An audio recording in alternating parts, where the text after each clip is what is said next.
You sound like you're slurring your words a bit there, Paul. You been drinking tonight? Absolutely not. Now, could you do me a favor? Hold this beer while I back it up.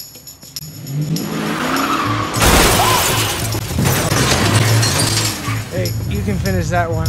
I got 5 more. Take care, guys. in progress.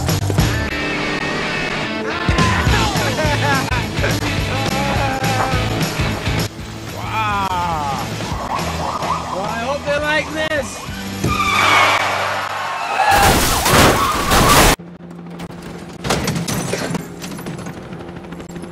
Good news, boys. I didn't spill my beer.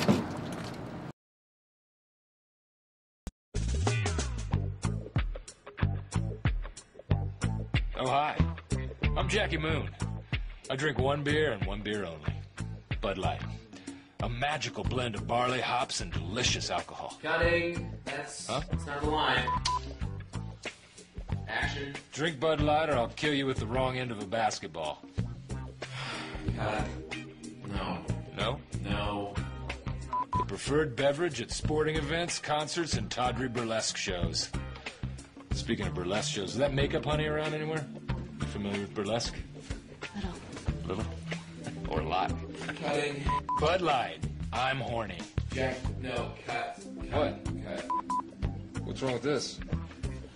Huh? Cut. I know a little bit about directing. If you're going to say this is for Valentine's for the ladies, this is the pose. Jackie. No. Or maybe this is. Jackie. Take it from a man who places electrical tape over his nipples. Cut. What? But I do. Cutting. The perfect beer for blowing out the pipes. Cut. The official beer of people who like beer. Cut. That's a wrap. Okay. Who do I see about getting my cash? Semi-Pro in theaters February 29th. Phil, do not go in the bathroom. Al, just calm down. Phil, there is a tiger in the bathroom. What's going on? There's a jungle cat in the bathroom. Okay. I'll check it out. Go in. Be careful. Don't. Hey. He's not kidding. There's a tiger in there.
No pigtails anymore.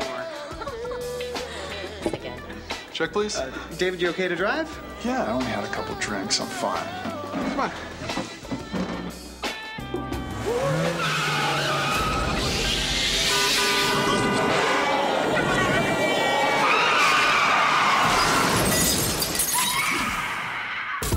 Keys can be a weapon. A few drinks can make you a killer. U.S. law enforcement, along with National Rape Crisis Centers, say that 10 to 25% of all women will experience rape in their lifetime in the USA.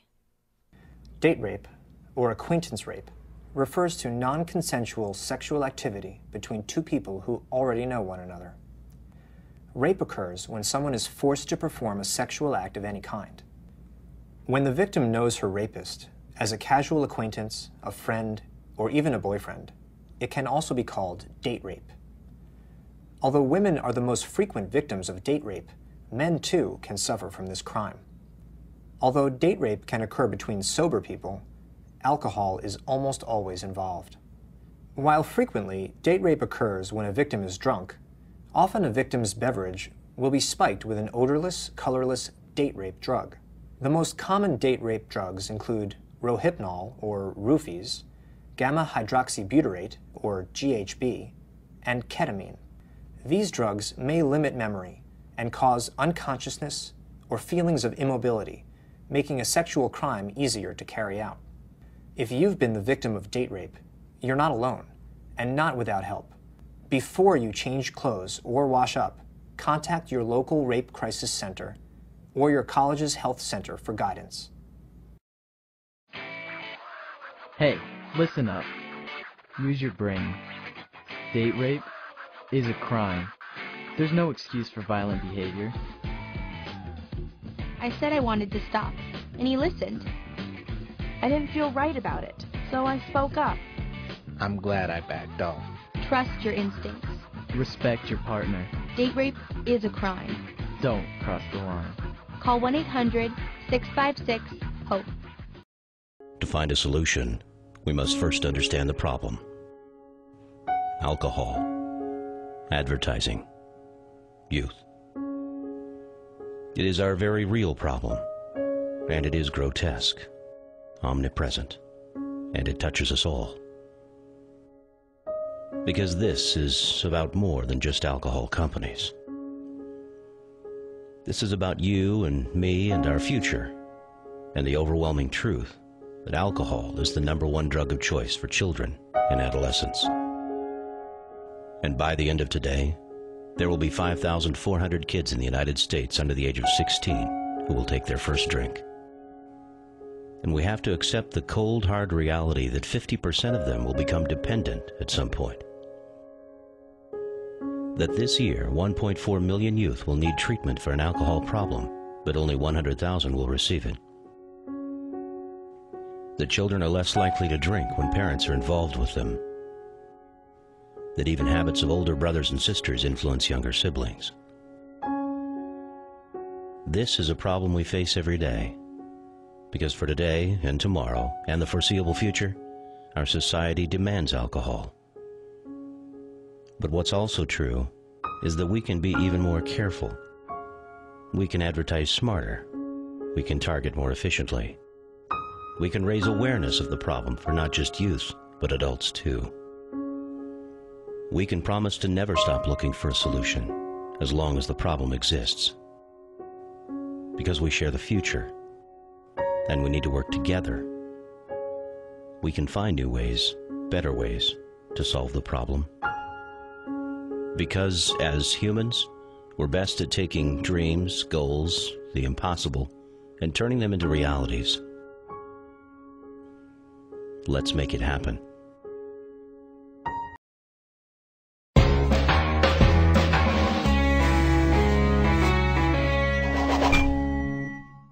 Hey guys, I'm Chloe, and today we're talking about underage drinking. Teenagers are drinking a lot and exposing themselves to so many problems of alcohol abuse at such young ages like 14 and 15, and we all know this is nothing new. Listen, underage drinking contributes to alcoholism, DUIs, traffic accidents, manslaughter, not showing up for school or for work. Do you know how many teen lives can be ruined before they reach their 20s? Okay, what do you think? Should laws be even more severe and attempt to scare you out of underage drinking? Or should the drinking age be lower or leave it as it is and maybe put more pressure on parents for enforcement? I want to know what you think. Email me, blog me, let me know. Let me throw you some statistics here. Did you know that high school juniors and seniors consume 35% of wine coolers and consume 1.1 billion cans of beer every year? The leading causes of death for 15 to 24-year-olds are automobile crashes, suicide, and homicide, but alcohol is a leading factor in all three. Now, on the other hand, only a small percentage of you guys actually get into trouble when you drink. The vast majority of teenagers drink moderately or maybe not even at all. Depending on how you look at the statistics, they can be shocking or encouraging. In 1987, the drinking age was raised in the US to 21. We have the highest drinking age of any other country. What's real? I mean, there's exaggeration, there's hype, there's panic, but all that aside, underage drinking is still a significant problem. And the problem isn't necessarily underage drinking as much as it is excessive drinking or underage alcohol abuse. Now, I know a lot of you guys have a glass of wine or a beer with your parents at home, and it doesn't unleash these demons of assured destruction, right? But seriously, the ones that abuse alcohol and endanger not only themselves, but others too, that's where the problem is. Now, let me tell you something. I am always the designated driver. I don't want to sound like Little Miss Perfect or anything, but it's like you make a good decision and you get a good result. My friends and I, if they drink, I drive. We have never gotten into a car accident. We have never gotten pulled over or into any kind of trouble because of that. And it's all about good decisions and the decisions that you decide to make about alcohol. If you do make a bad decision and you drink too much, and you could turn out like my friend at homecoming one year, he decided to drink way too much, and he was carted away to the hospital with alcohol poisoning. Now, he could have died. So, you guys, what do we do about it? I mean, I think it starts at home. Parents, you need to teach the responsible use of alcohol in the home. Programs at school that tell you not to drink at all are not realistic because you know and I know that scare tactics don't always work. Alcohol is not a terrible poison, and it's not this magic substance either. It is what it is. And if we keep it neutral, we will help reduce the peer pressure and the status that alcohol brings. Dealing with alcohol use, like sex education, will help. You have to learn how to be safe. Here's something to think about. If someone in this country can vote, if someone can get married, and even die in a war at age 18, hello, shouldn't they be able to have a drink too? What do you think? However, for now, the law is 21 and you can get into a lot of trouble that can mess up your life if you drink before that. Remember, the beer will still be cold when you're 21.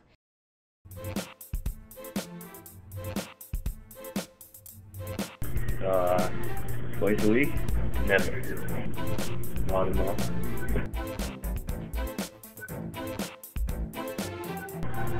I don't know, the one where I've heard true stories about people dying? The one where the girl was raped. The one where a small child got killed. One of my close friends actually got killed in an accident. A lot of my friends drinking, and it's a really good choice for me with them. My friends, you know, they want to just go out and drink and do stupid stuff, and I'm not always down for that, I guess. I've had a hangover for one of my big tests, and that just didn't work out well. I also slept through a midterm. Somebody spilled some of it on me one time. Smelled it. It got me written up here at RMU in the presence of it. And I was drinking, thought it, kind of stupid stuff, and now I'm drunk. It's not good. Yeah, I know people that have alcohol. I'll just confront them and tell them that they need help. There isn't much you can do. I don't know, I'd recommend them to get help. You can drink with friends, or they can put a breathalyzer in your car. I think everyone should have a breathalyzer in their car. That'd be safe for a community. No DUIs. With a designated driver. You should have a designated driver.